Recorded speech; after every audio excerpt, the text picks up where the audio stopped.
Good morning, good afternoon, and good night, and welcome to the Amateur Otaku podcast. I'm one of your hosts, Isaac Wolf, and joining me as always is my good friend and co-creator of this podcast, Brendan Alvarado. How's it going, buddy? Otakus will save the universe. Sus. Yeah, before we start, I just wanted to make a house cleaning of sorts. When we did our first episode of Eden Zero, I didn't knew that there was going to be that batch was the first part of season one. I thought it was season one, and the one we're getting now we're supposed to get season two. I was corrected after the recording. So that's why the title stands Season 1 Part 2, as some of you might noticed. So before we start, I just wanted to do that house cleaning. So just want to get that out of the way. And well, let's start it. And well, as a refresher, this is the sequel to uh, Hiromashima, sort of like sequel to Fairy Tail, Eden Zero, where we follow Shiki and Rebecca when they are trying traveling in the universe in order to find Mother to be granted a wish, so to speak. And along the way, they meet a lot of colorful characters, and that they makes at either friends or enemies. And is that a good way to uh, synopsis it, Brandon? I mean, it's. I don't know because I actually had a lot of different feelings of this one when I started watching it, and watching this one now that they're on the other side, like they have the crew together and like they're all going on their missions. It feels a lot more like One Piece in space, kind of. The characters remind me a lot of that, probably because I'm watching One Piece. But He's finally doing it for people. He's finally doing it. but but it's I mean it's a lot of fun. Everybody on the adventures and stuff like that. So I enjoyed it so much. I like the exploration about it. But yeah, they're all like trying to recruit the last couple of sisters that they need, the 4 stars, and I like how it ends the season that way. Like they do a lot in very little episodes, so that's good.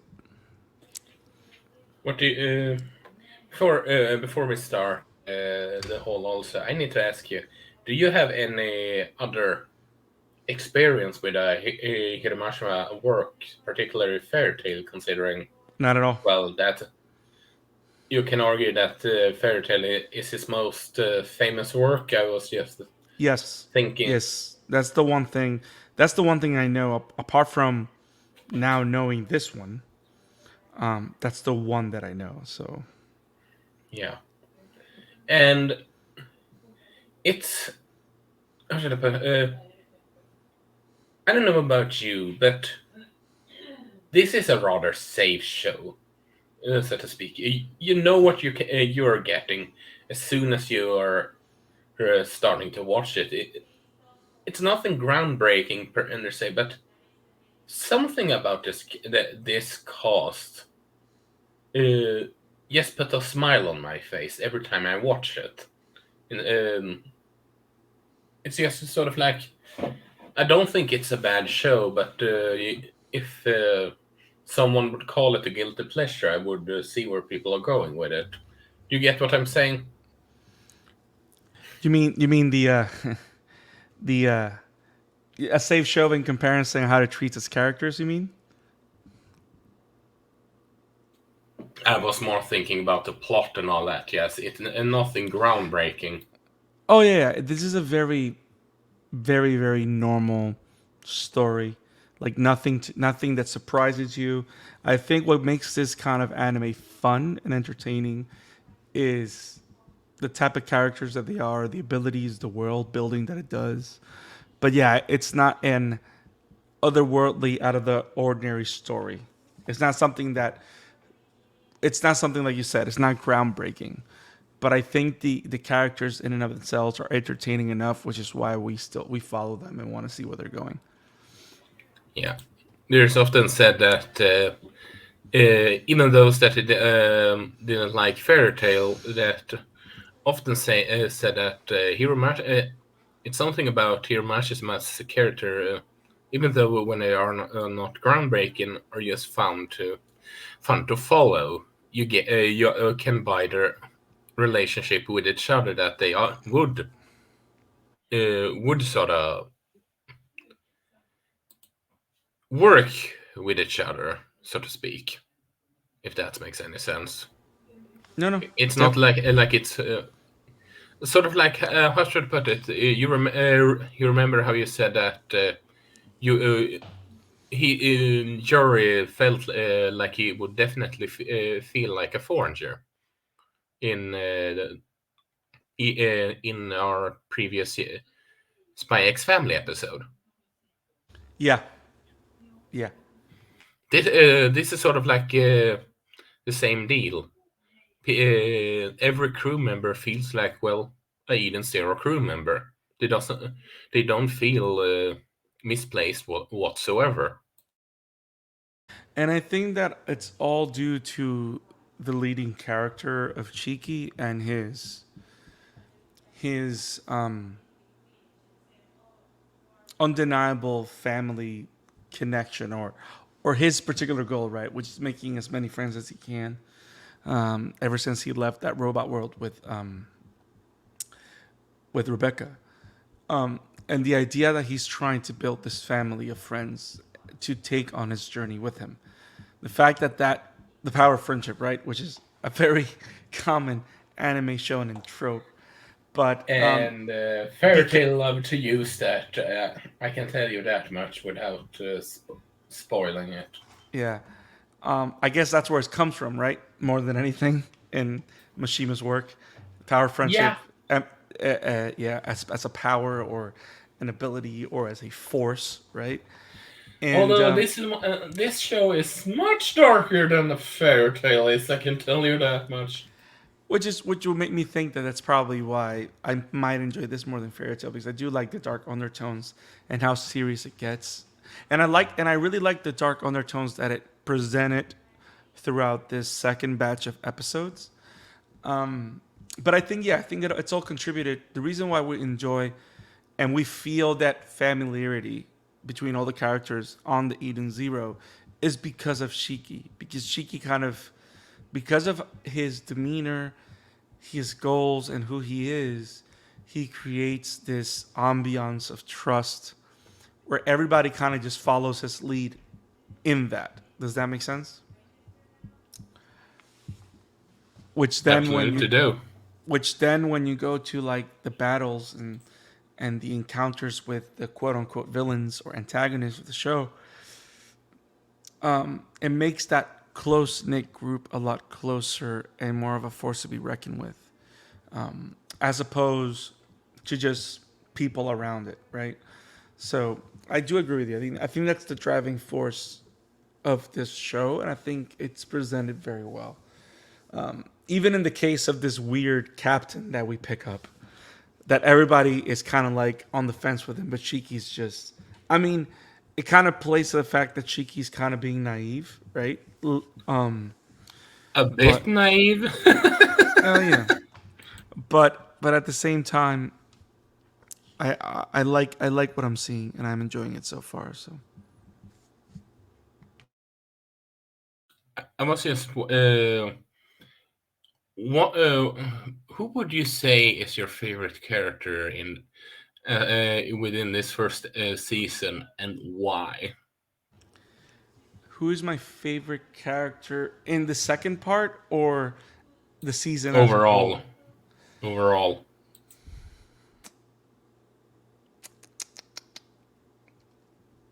It's between Valkyrie and Shomei. Oh, It's between okay. those two. What? Why? if I might ask. Well, Valkyrie, because first of all, Valkyrie as a play on the Norse mythology idea of Valkyrie, right? As this immortal warrior, right? That fights, the dude does what they do.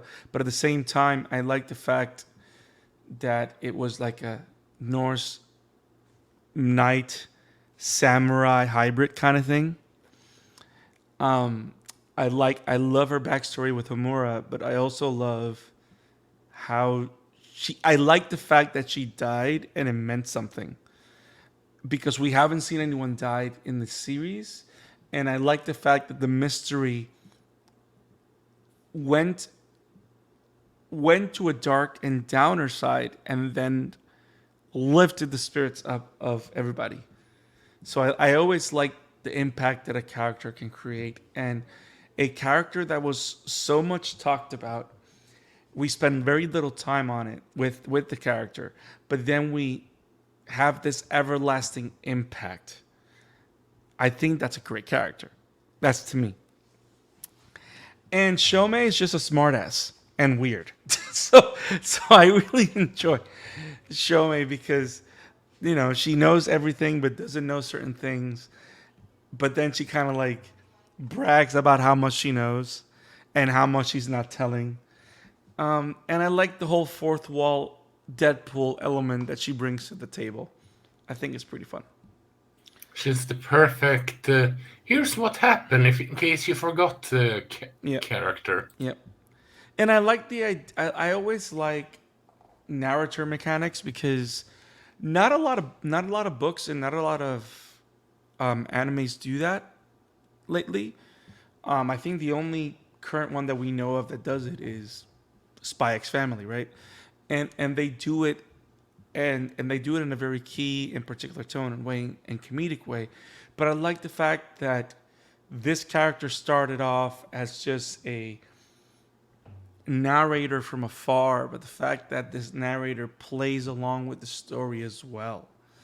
Like that was a very nice surprise. I wasn't expecting that and it took me by surprise. It's like a spin on the whole Marvel's Watcher thing. Does that make sense? It's like a spin on that idea. Sorta. And I like the fact that because the whole thing about the Watcher is that their job is to observe. They cannot interact. That's the whole point. But with her, you kind of have the whole thing where she's able to participate. She's able to provide knowledge and trade off kind of things. So it kind of makes me think that she has like this kind of trickster angle. And then of course I don't know, she's kind of into BDSM. But but I mean You're not we're, wrong. we're led to assume that that's not what it is, but I just find it kind of hilarious the fact that the one thing that she doesn't know the outcome of is battles, and it turned. Okay, keep going. I'm done. I mean, as we have noticed, if you know, so I can't recall how much it is in is it Ray Master or Raven Master that this is first and Fairy Tale. He likes to have some naughty humor. He that's sort of his stick. Naughty slapstick humor is sort of his stick with when it comes to Hiramashima, and I think it's very telling at at some points. Also, I do love the cameos we get from time to time. You What know the cameo? face, for example, you know the face mask for the bandits at the later episodes. And The there is one that bandits. attacks the casino. Yeah, Okay. that face mask is the face of one of the guild masters in Fairy Tale, who Of whose course. whose entire stick is that he loves perfume.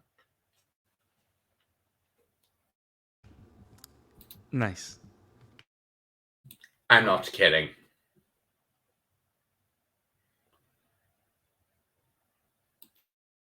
I mean, I believe you.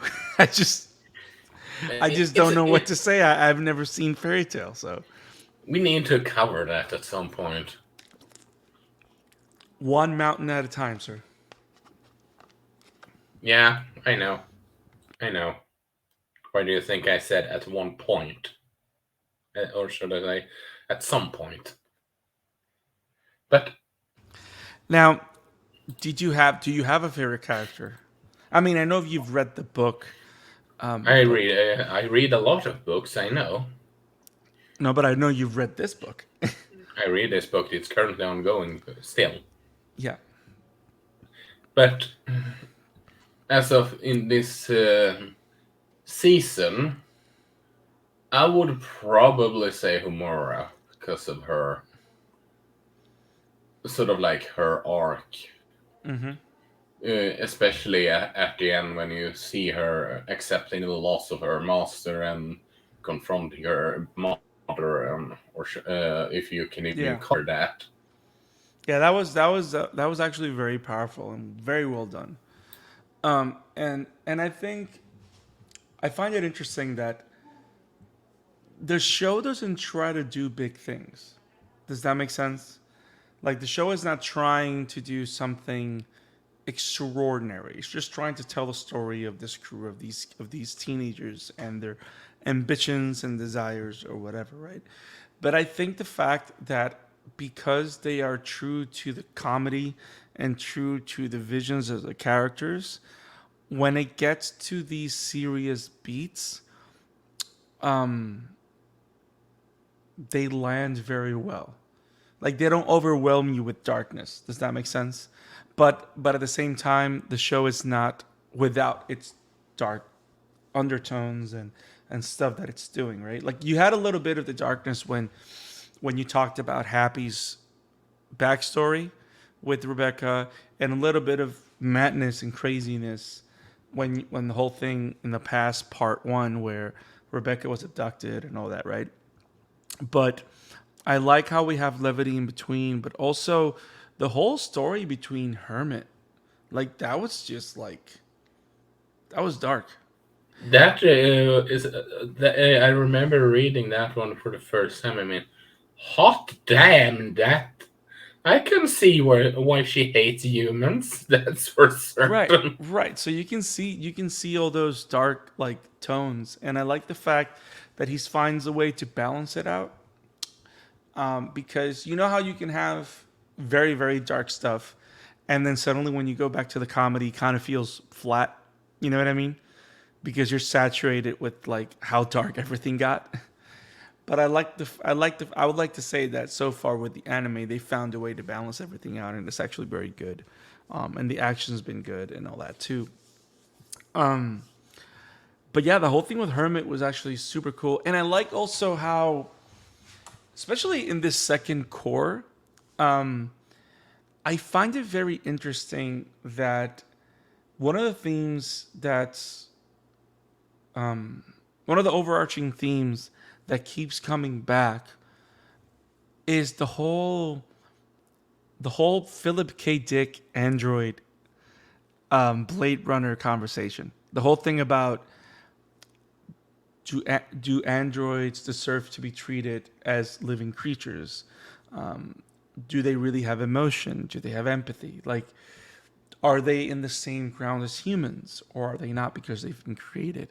And I like the idea that they've been exploring that in this lighter fare. You know what I mean? Like, this is not Blade Runner. Like, it's not as heavy. But No, no, no, even no, no. right, but even with the comedy and the lightheartedness and the colors, they're still able to explore and have those conversations, which I think it's great. It's another way to explore some of the most fascinating sci-fi tropes. And I gotta give kudos to Mishima for it because I thought about it and I could see it. Like the whole thing with Hermit, and I am gonna say the whole thing about those humans, like knowing that that was Hermit's backstory, from the moment I saw that old guy approach Hermit, I knew that he was going to be a dickhead, and this was going to be to destroy all the. You know what I mean? Like I can already see that happening. Like I knew that they were using her. I knew they were going to kill all the machines because come on now, all that's a machine only planet, and it looks like garbage. like You know what I mean? Like, you're not trying to save anything here.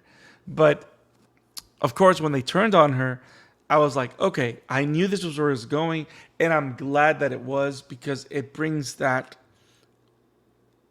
It kind of puts Hermit in the position of Roy, kind of. You know what I mean?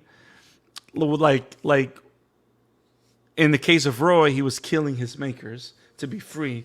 In the choice of Hermit is, I'm gonna let them destroy themselves. I'm not gonna do anything about it. You know what I mean? And who could blame her? Nobody can. But I like But then when you have the whole thing about him tearing her to pieces and like beating her, like it's like, holy crap! It got really really dark. But I like the fact that they're venturing, like they're exploring. You know how some series will choose to have robots or stuff like that, but they never take the time to talk about the sci-fi aspects and philosophy behind it, right? Yeah. I like that Mashima-san is actually putting the gloves on and throwing his punches and saying what he wants to say about it, and I think it's great. And I think that's one of the things that I've most enjoyed about the show so far, because not only do you have these crazy fantastical elements, but you have these interesting sci-fi elements too. And I'm glad that they do take the time to pay off a lot of stuff, like the whole thing with Rebecca having either gear now, but the fact that that was teased when they talked about the baths over there, and the fact that Rebecca was able to say the baths paid off, like those little things, I like the connections and the continuity. Um, I mean, oh, the and I also like the fact that this character Nino, the one that keeps saying the anime will save the world, I love the fact that whenever Rebecca kicks him and says the move, he says, "And that's the best way because you picked the the name of the attack from the manga," and he goes, "Because the manga is always better than the anime." And then Rebecca says, "Except this one," and winks at the audience, like that was that was awesome. That was actually awesome. let me put it like this also when you say continuity. As a someone that has read Fairy Tail, he planted a seed for a specific twist within Fairy Tail that you got revealed late in the story, way back at the beginning. He is someone that plans the story out. That's So cool. That's cool. Do you think he's heavily involved in the production of Eden Zero? probably he's heavily he last time I checked, he was heavily involved in the manga, the sequel to Fairy Tail called the 100 Year Quest, and But he's not the writing a anime. 100 Year Quest. He's currently writing Eden Zero. Yeah, I think he's sort of like a Akira Toriyama role for Dragon Ball Super. If you know that scenario. So he kind of like gives okay to big things as opposed to just reviewing everything.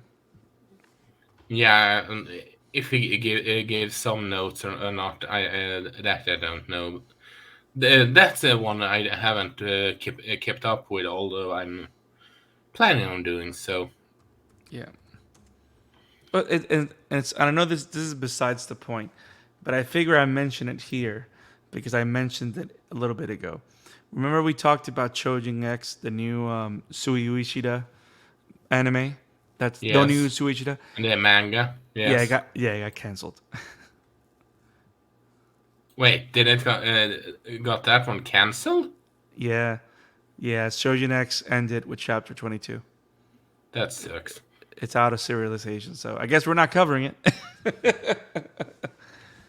But no, I don't know. I figured I'd mention that. But Eden Zero right now is in what episode? Is in chapter 100, is it? Let me double check. I know it was going towards its 100th chapter. Last I looked into it, um, what I don't know is I know for a fact we don't have a confirmation yet of a season 2, do we? They kind of confirmed the season 2 at the end of the last episode, you know? Well, they remember they did tease it, but they haven't really confirmed anything. They just kind of like teased it. So it would be nice for us to find out if we're actually getting a season 2, because it kind of suck that we don't. And I'm kind of like looking at the Eden Zero homepage, but all we get is pretty much like from the new video game that's coming, because you know they have like a new um, mobile game that's coming out for Eden Zero. Yeah, that usually is a good sign, you know? Yeah. No, I mean I wouldn't be surprised if it's approved, and hopefully it Also, is. 194 Yeah. Oh man, then it's way around. over. Then it's Yeah. well underway. Does it have? Are you up to date with Eden Zero?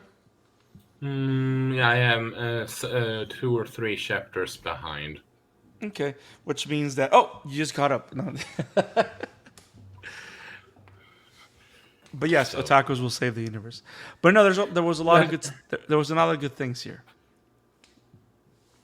I'm just curious what do you think from the perspective that doesn't read the manga, but what did you think of the build up of this Draken Joe?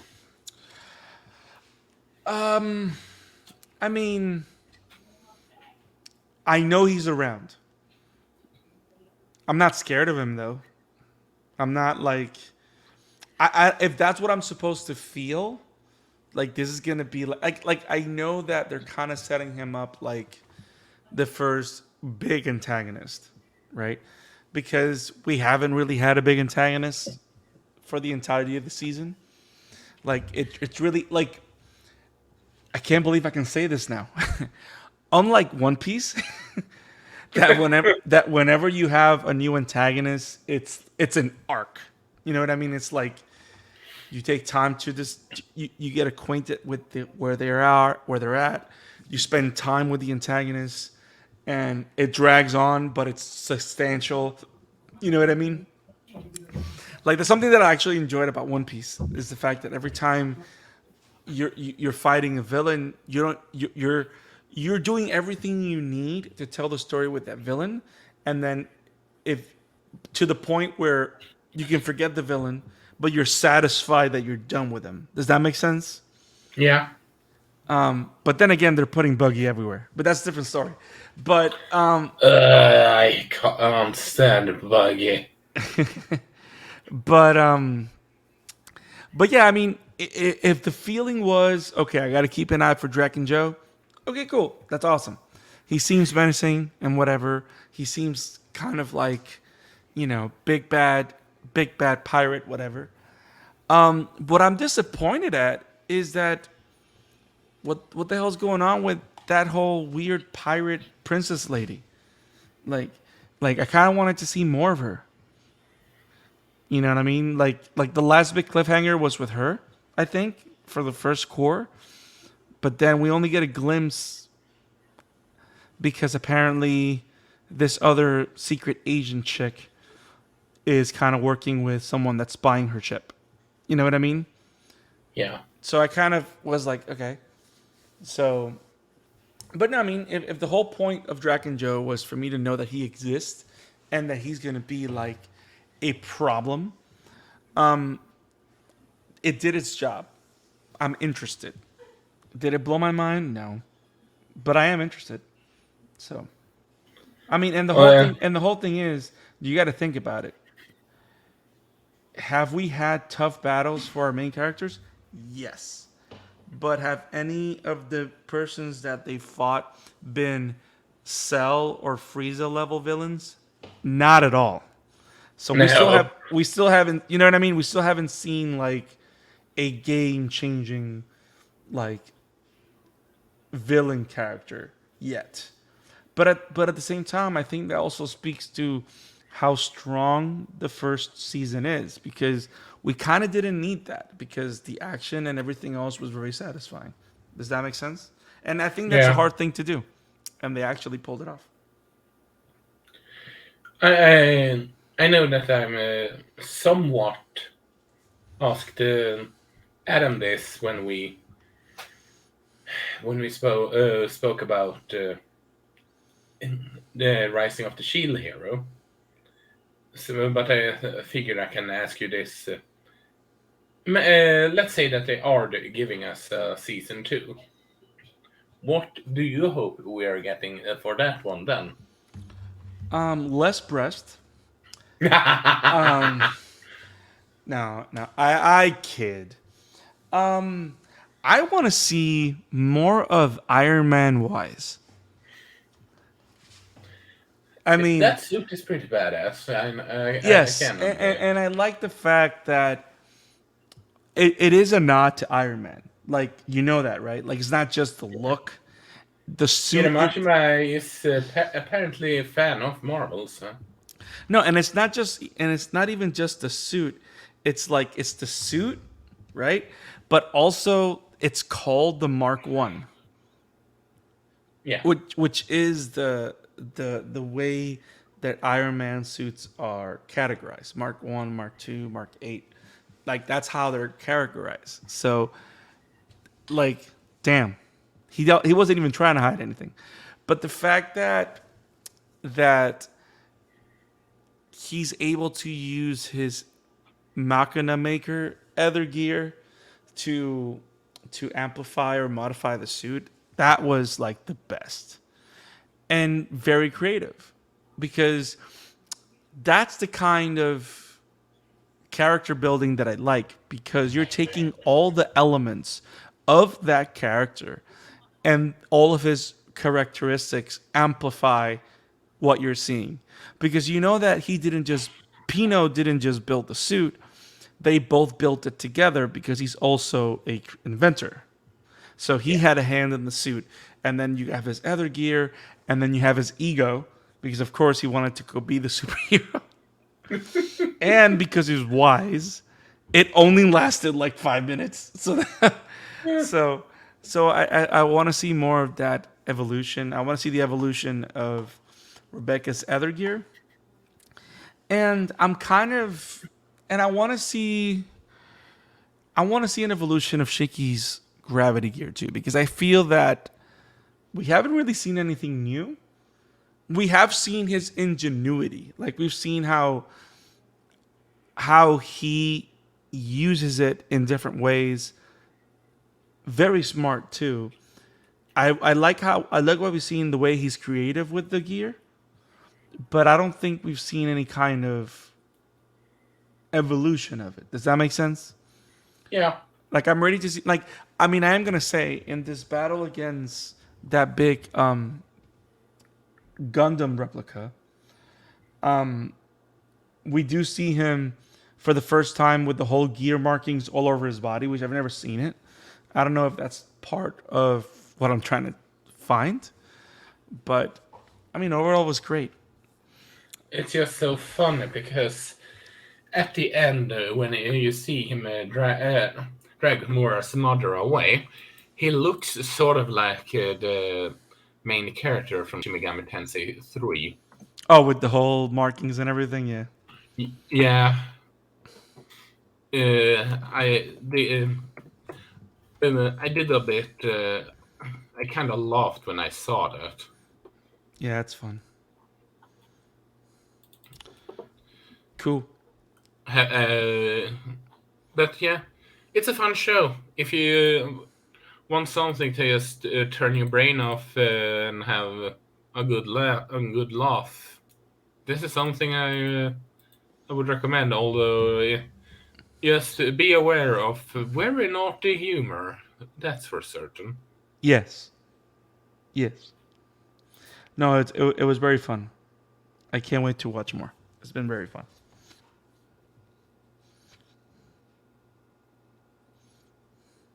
With that said, do we have anything more to say, but No, man.